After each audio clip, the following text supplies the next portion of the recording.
It's one thing falling in love with a house, picturing yourself moving in and calling it home, and quite another navigating the world of price negotiating, mortgage lenders, and finding the budget that works best for you. An agent who's a Realtor can make understanding that world easier. Realtors have the expertise, access to proprietary data, and tools to help you get from imagining living somewhere to actually doing it. That's the kind of help we can provide. Because that's who we are. Realtors are members of the National Association of Realtors. Price drop? Time to shop. Get to a Nordstrom Rack store today for first dibs on new markdowns. Now score even more, up to 70% off brands everyone loves at Nordstrom Rack. Denim, dresses, sneakers, tops, and more. Plus, get genius deals on jackets, sweaters, and boots for the whole family. Shop your Nordstrom Rack store today and save up to 70% with new markdowns. But hurry, deals this great won't last. What's up, y'all? This is Brother Ali in the mix with Tim Einekel on The Library, rapstation.com. Keep it right here. Back in. Allow me to reintroduce myself. Well, let's go one for the money, honey. Yeah, I'm talking well.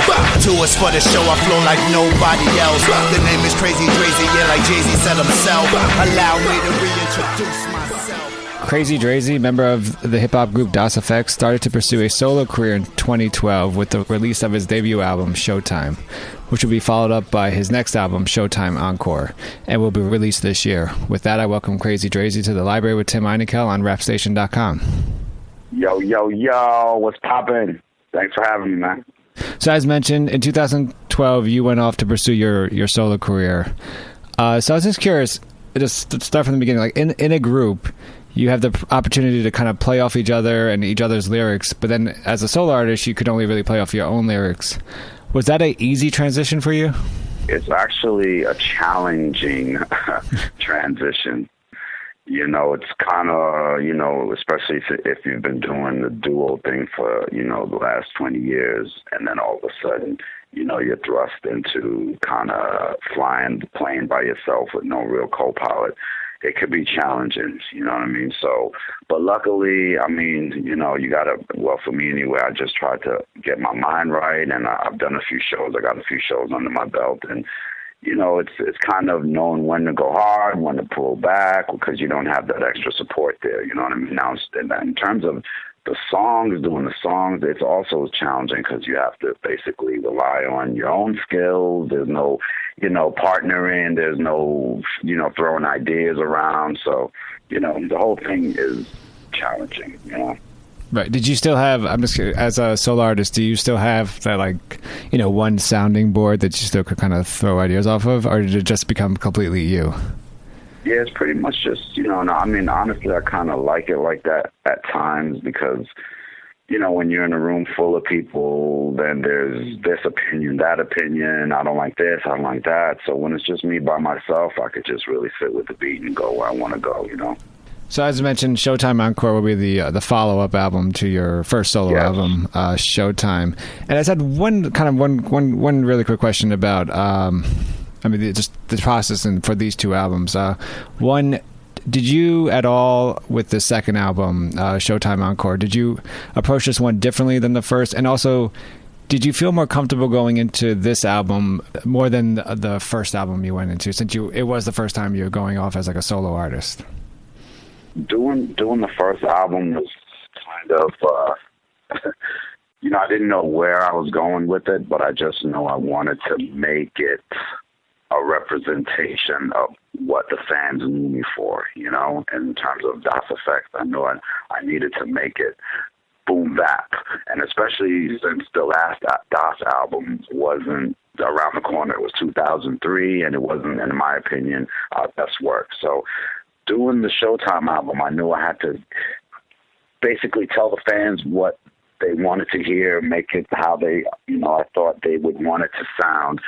And, you know, with Encore, it's pretty much I'm in the groove. My challenge is just trying to find, quote unquote, those boom bap records, you know, because, yeah, producers, they've changed their sound, and, you know, the whole game, which is a whole nother story, the whole sound of the music industry has changed. So to find that authentic boom bap, yeah, that's challenging, you know, but we're still out here.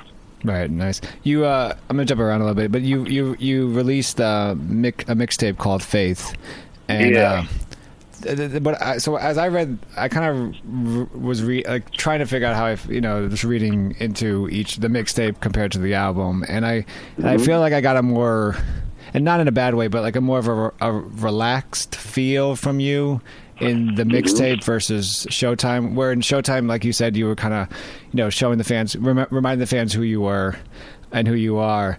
But with Faith, I felt like you were having kind of a little more, I guess, quote, fun. Am I kind of reading this wrong, or is this kind of how you were feeling at the time? No, I think with Faith, I wanted to say something, you know what I mean? Because with the Dots Effects thing and even with my Showtime thing, I've never really gotten into depth, you know what I mean? I really never let the fans know what I felt like in the morning, in the evening, what my 5-year plan was in life, and, was I depressed, was I happy, you know what I mean? So with Faith, that's what I kind of wanted to do. I didn't want to say, I'm the best MC in the room, I can make the best record, I'm this and that. I didn't want to do all that braggadocious thing. What I wanted to do was let them know, hey, look, man, as a rapper of a certain age and from a certain era, it's kind of tough out here at times. Right. People will tell you know what I mean. Yeah, so definitely. That's why you hear songs like My Moment and Reach for the Top and Dream Big and all those records, because I know I'm not the only one. Right. The music industry is cruel. It's a cruel place. They spit you out, toss you aside, put you in a box, and all this other crap. Right. And actually, I want to talk about one of the tracks, as you just mentioned, the track "My Moment." You kind of it really. I mean, when I heard it, I played it like 5 times in a row because I really, really enjoyed it. As a single track, I thought it was really great. Because you talk about that, you have that one shot, and you talk about how you have to take a full advantage of this opportunity. So when did you make, as an artist, that personal realization that this is kind of what you had to do? Well, you know what? I think Madonna said it when she said, what was I thinking when I wasn't thinking? Right. So, I mean, it just hit me, life comes and just sometimes, it's another thing where it knocks at your door. You could be watching TV, you could be watching your peers, you could stub your toe, when the light bulb goes off, you know what I mean? So, when you enter the music industry and you're in your 20s and the world is at your fingertips, you're not really thinking about much. You're thinking about there and now in the moment. But, time goes by and things happen, and then you look around and you're like, hey, and, so I can't pinpoint it, but I mean, with time, you're supposed to get wiser. So I can say that's basically what happened to me. I woke up over a period of time and said, wait a minute, you start looking at your 5-year plan and you're looking because trust me, when we're all singing that happy, sad song when the new year comes in, whatever that is, before you know it, man, January's gone and you're into April and then you're back into November and you're like, oh, it's another new year. Yeah, totally. Gotcha. You know what I'm saying? So it just hit me like that, man. Like, yo, Drizzo, you got to do something here. Like, yo. For me to be here, the victory is what I declare. You better beware, just to be clear. As you mentioned, Showtime was kind of reestablishing yourself. The mixtape Faith is kind of saying, I have to talk about, I want to talk about 5-year plan, everything. Yeah. So with Encore, I mean, what can we expect from that? I mean, we're obviously like, what's great, I think, about these first two is that we're watching you develop as an artist and, as a person as well, even though, you obviously, like you said, you've been in it for 20 years, but you still have that constant development. So kind of what can we as fans and as an audience kind of expect from Encore? Well, from Encore, what I want to do is I want to give the fans, because for me I'm torn in between two worlds. Listen, I just came from Estonia, and if you can find that on your map, good luck, right? Unless you're Googling it. But man, let me tell you, the fans in Estonia, they want one sandwich, and that is boom bap, right? But then the fans over here in the States, they want, you know, a totally different sandwich. They want a little bit of mustard on it. They want a little bit of something on it, you know what I mean? So, and then me as an artist, I want to just make music that is true to me, and if it has boom bap in it, so be it. If it has a little something that's not your typical boom bap, then so be it.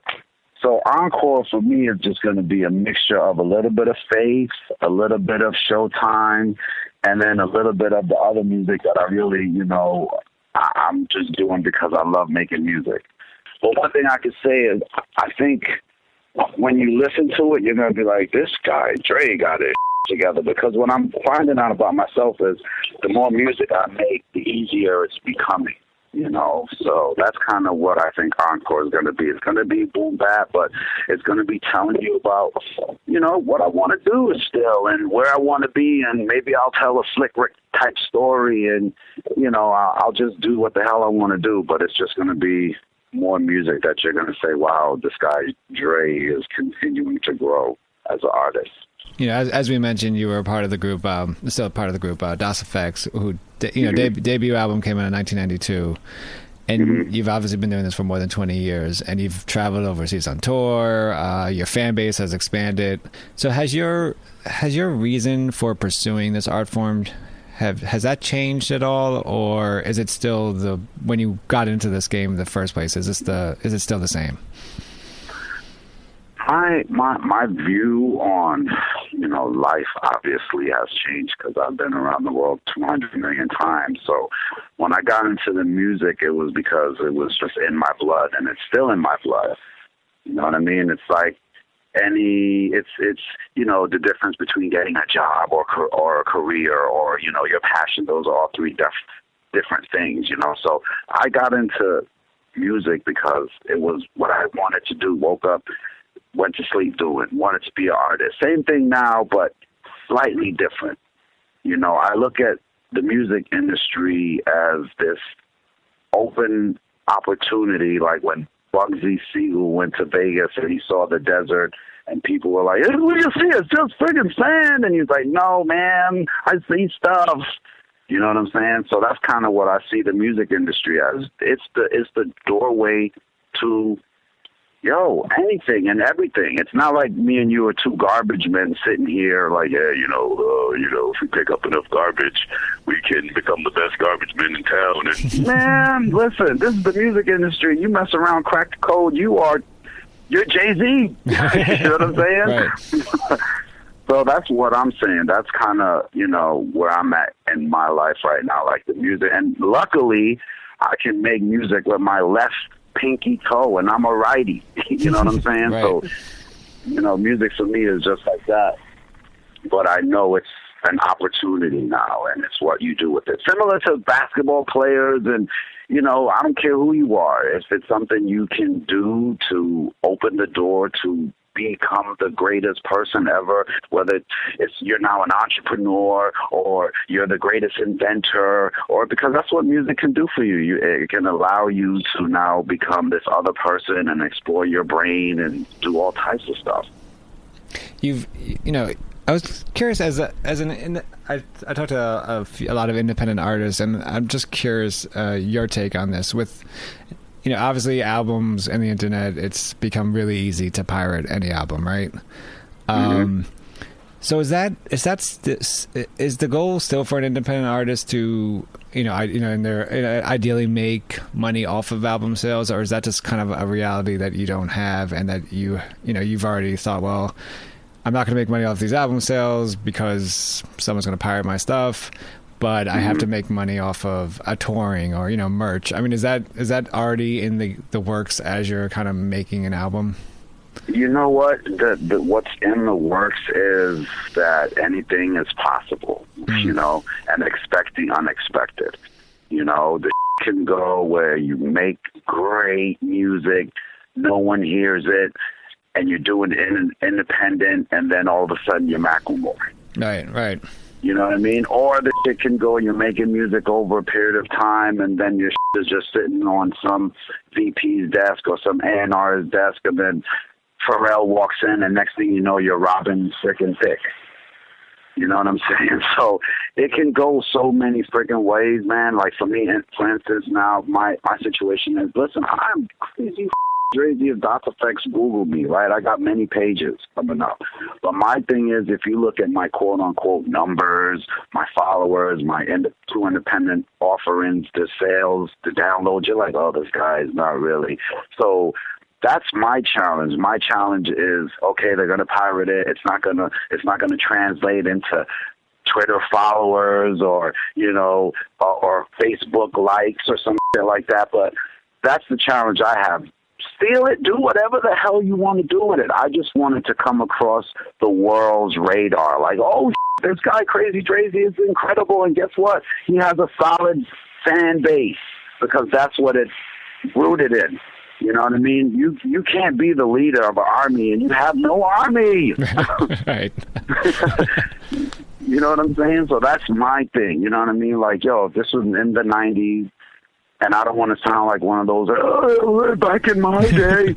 But, you know, I'm not that guy. But my thing is, that's just how it is. You know, it's on numbers. So my greatest challenge is not stealing my not bootlegging, but do all that, but just make sure you show up in the masses where it counts so that the people I really want to reach, they're like, wow, this guy Dre has a following, and, you know, yeah, he can touch some people. Because I don't want to make mindless, stupid music at the end of the day. I want to make like Faith, Reach for the Top, My Moment, so people could say, yeah, actually, they told me I couldn't be the Dre, and, you know, look at me, you know?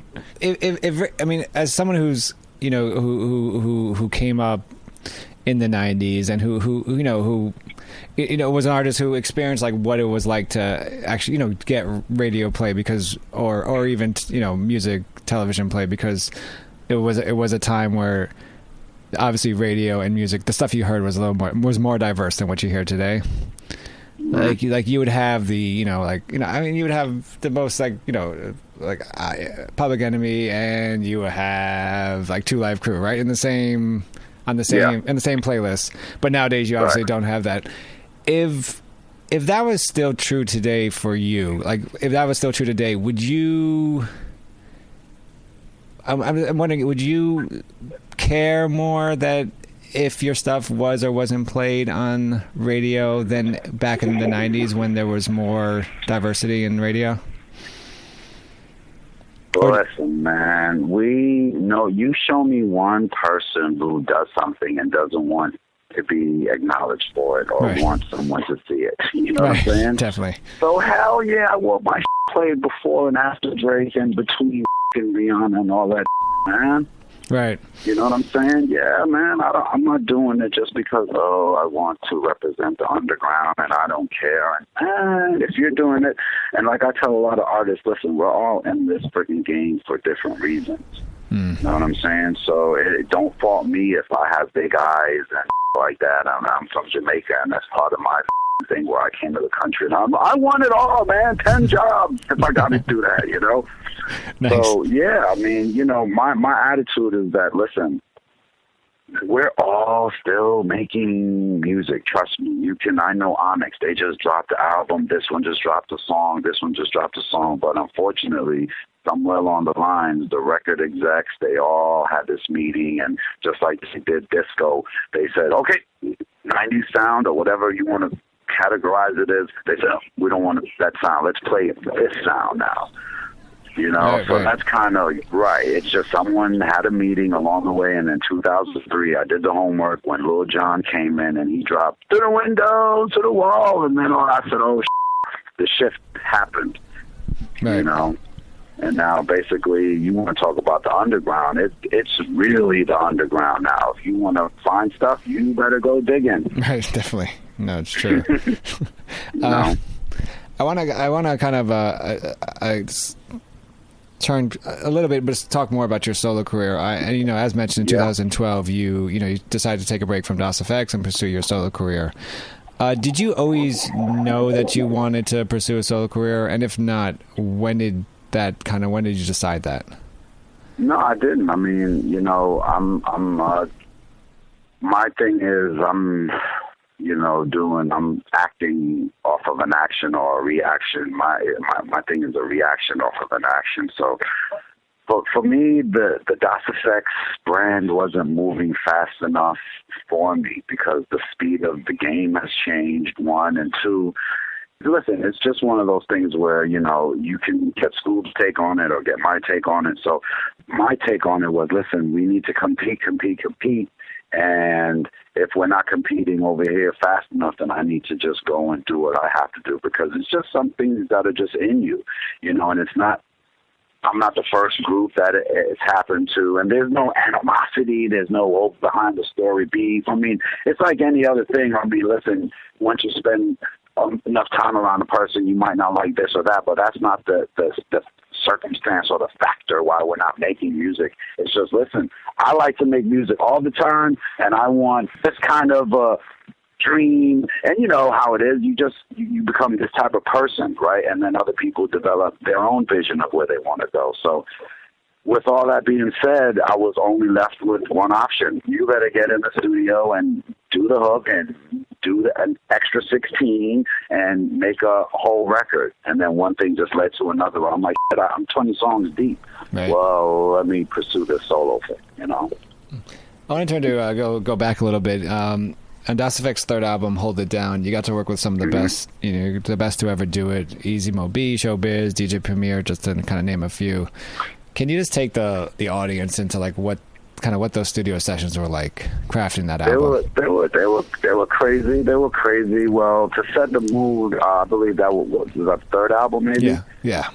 So we were coming off of a not so good second album. So in terms of industry life, that was a quote unquote do or die album. So when we went to go meet all those producers, we were saying, give us the best you got. You know what I mean? We definitely wanted to make up for the last album. So a lot of those sessions, I mean, they played us beats upon beats upon beats, and sometimes guys like Primo, for instance, played us maybe 3 tracks. We wanted all 3. You know what I mean? That's how we was like, man, this guy's on fire.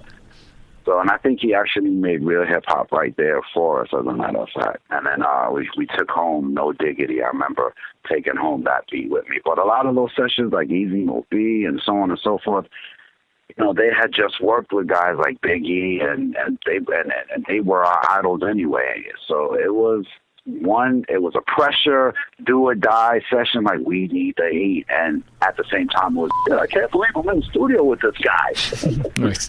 You know what I'm saying? Between the first 3 Das Effects albums, there's like a solid album worth of remixes. Did you enjoy seeing what other producers could do with your material, or was this more of a label decision? No, it was a label decision, because at that time, that was the thing to do. You put a record out, and before you know it, there's a remix to it, I gotcha. But, yeah, I loved it. I loved seeing what the producers would come up with. There was so many. And unfortunately, you could only just use the official one as the B-side or whatever. But, yeah, I loved it. I wish they would still kind of do that now, We're speaking with Krazy Drayz, a new album coming out this year.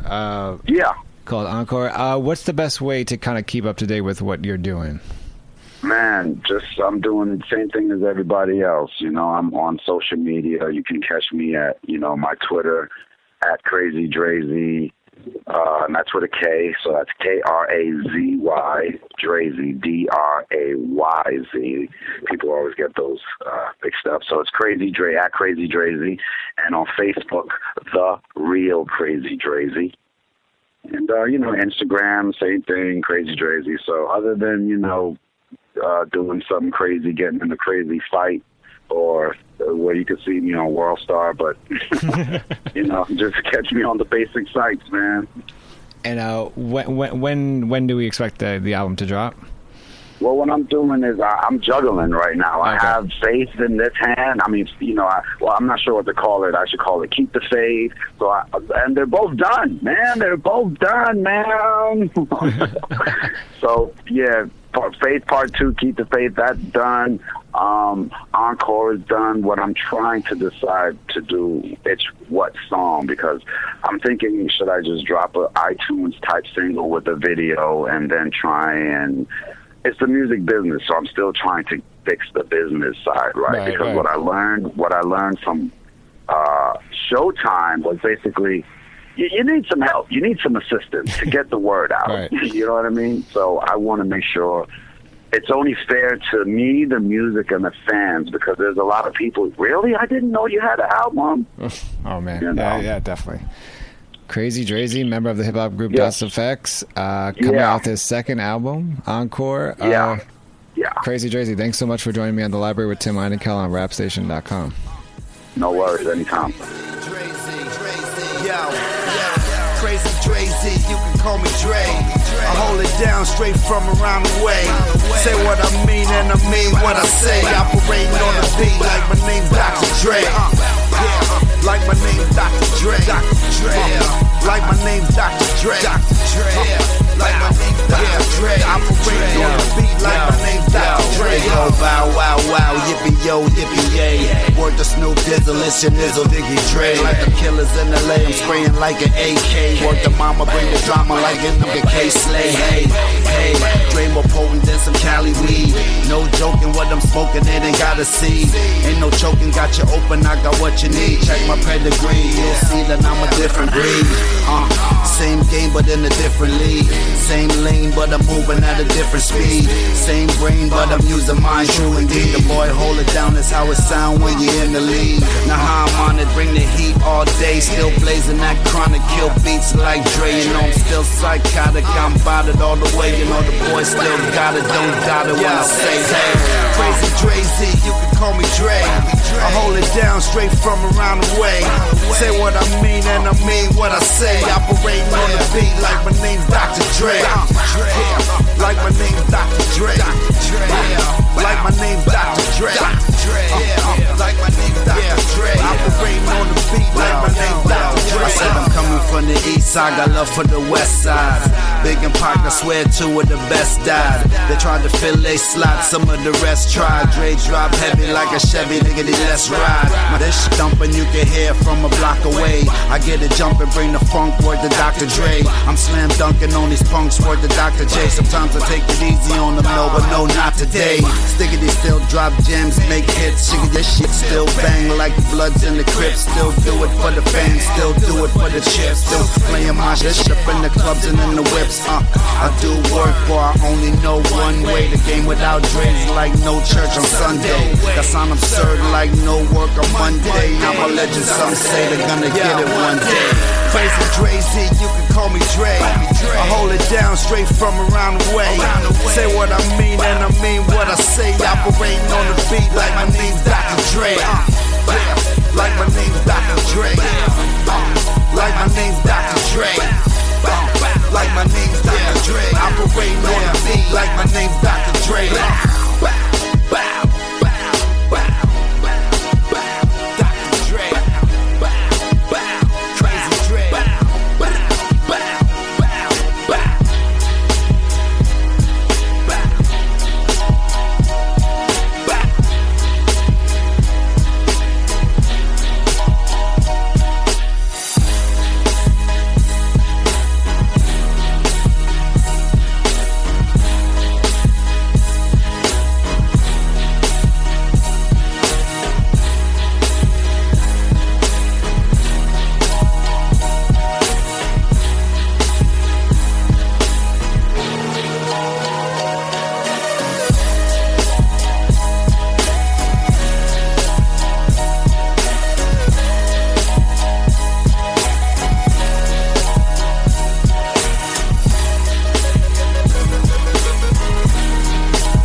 There are any number of reasons you might consider selling your home. To move closer to family, live within a smaller budget, or just wanting a change of scenery.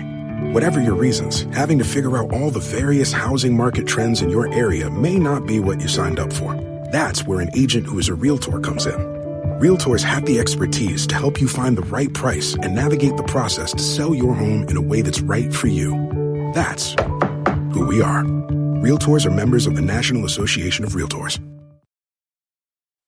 Price drop? Time to shop. Get to a Nordstrom Rack store today for first dibs on new markdowns. Now score even more, up to 70% off brands everyone loves at Nordstrom Rack. Denim, dresses, sneakers, tops, and more. Plus, get genius deals on jackets, sweaters, and boots for the whole family. Shop your Nordstrom Rack store today and save up to 70% with new markdowns. But hurry, deals this great won't last.